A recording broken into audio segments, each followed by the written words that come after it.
استقلت الجزائر عن فرنسا صيف جويلية 1968، والتفت الجزائريون قيادة وشعبا لفرحة الاستقلال وما ينبغي صنعه في قابل السنوات لإعادة قيام الأمة الجزائرية وميلاد دولة جزائرية جديدة رأس مالها الحقيقي 1.5 مليون شهيد، سرعان ما اصطدمت بن غدر الأشقاء المغاربة بعد عام وبضعة أشهر من الاستقلال، فيما اصطلح على تسميته بحرب الرمال، التي قدمت فيها الجزائر 800 شهيد في أول حرب حفاظاً على وحدتها الترابية، بينما كانت الجزائر دولة وشعباً تلملم جراحاتها وتحصي شهداءها وأراملها وأيتامها، وينتظر الأبناء آباءهم العائدون من جبهات الشرف والشهادة وغيابات السجون الفرنسية والمنفيين إلى ما وراء البحار، علها تكون بلسمة لجراحاتهم الغائرة والممتدة في مسافة قرن و38 سنة.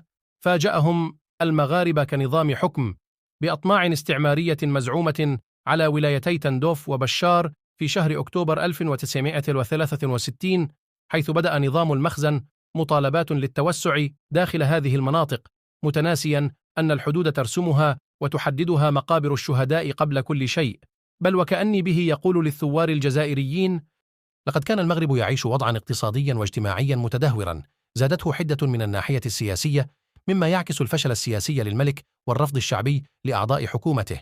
هذا الفشل السياسي ومحاولات الاغتيال وقلب النظام في جويلية 1963 وطرح التيار الثوري لمشاريع اقتصادية هدد المصالح والامتيازات الملكية، كل ذلك أفرز وضعا داخليا مضطربا في المغرب أصبحت معه الملكية في خطر.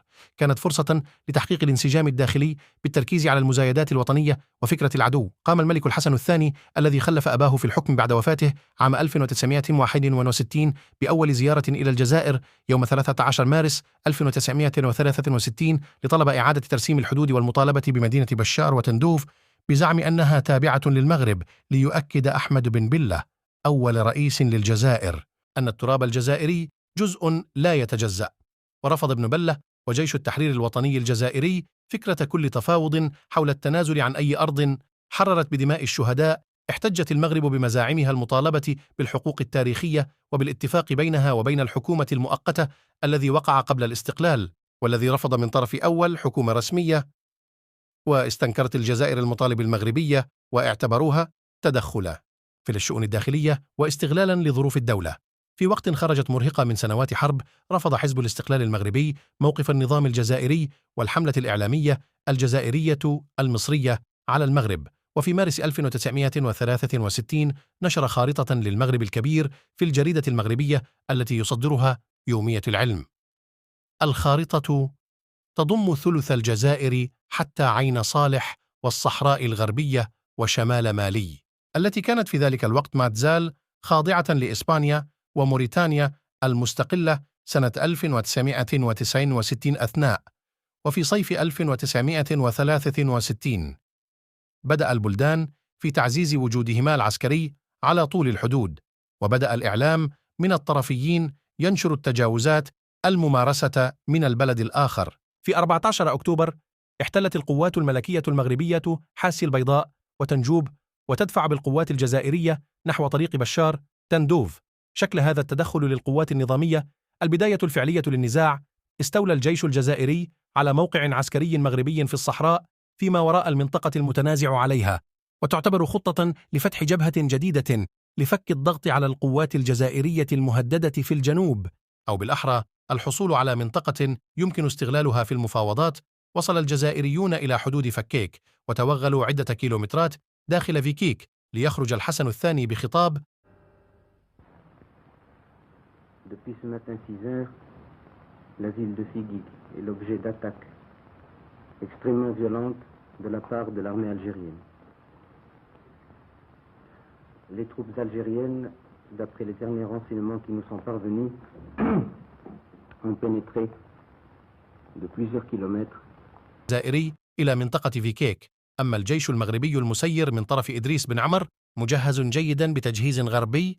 كانت فرنسا أكبر بائع الأسلحة إلى المغرب في ذلك الوقت وممونة على الدوام. أما القوات الجزائرية المسيرة من طرف هواري بومدين لها الخبرة في حرب العصابات والاعتماد على هجمات الكر والفر، لكنها سيئة التجهيز، والتي تشكلت مؤخرا من حرب العصابات في صفوف جبهة التحرير الوطني وتلقى تذبذبا في التموين، فكانت مواجهة غير متكافئة، إلا أن المغرب لم يتمكن من اختراق الجزائر. في 15 أكتوبر قررت الجزائر استدعاء قدامى محاربي جيش التحرير الوطني، وأصبح الاشتباك والاقتتال عنيف حول واحة تندوف وفكيك. اندلعت أكبر معركة في يوم 25 أكتوبر بالقرب من حاس البيضاء تمي 14. استفادت الجزائر من تسليح كوبي ودعم مصري، بينما يتلقى المغرب دعم مباشر من الولايات المتحدة وإسبانيا وفرنسا. قام المغرب بقطع علاقاته مع كوبا مباشرة. من نتائج هذه الحرب، أما بالنسبة للجزائر فقد فازت بحرب الرمال في الجانب السياسي والدبلوماسي، لأن الأراضي التي كانت قبل الحرب محل نزاع وخلاف أصبحت نهائيا تابعة للجزائر بعد الحرب. تخلى المغرب عن نواياه للسيطرة على بشار وتندوف، ويتم انتقاده من طرف المنظمات والدول العالمية والإفريقية والعربية على موقفه الإمبريالي أو التوسع في إفريقيا والعالم العربي.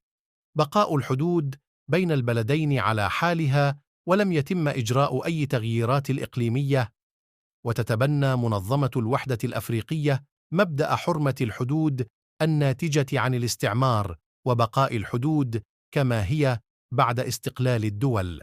منظمة الوحدة الأفريقية بالتعاون مع جامعة الدول العربية كانتا سبب وقف إطلاق النار بين البلدين، وتم توقيع اتفاق نهائي لإطلاق النار في 20 فبراير 1961، وقاد الوساطة الإمبراطور الإثيوبي هيلا سيلاسي بصفته رئيس منظمة الوحدة الأفريقية وبعض الرؤساء العرب والأفارقة، ووقع الاتفاقية كل من الرئيس الجزائري أحمد بن بلة والملك المغربي.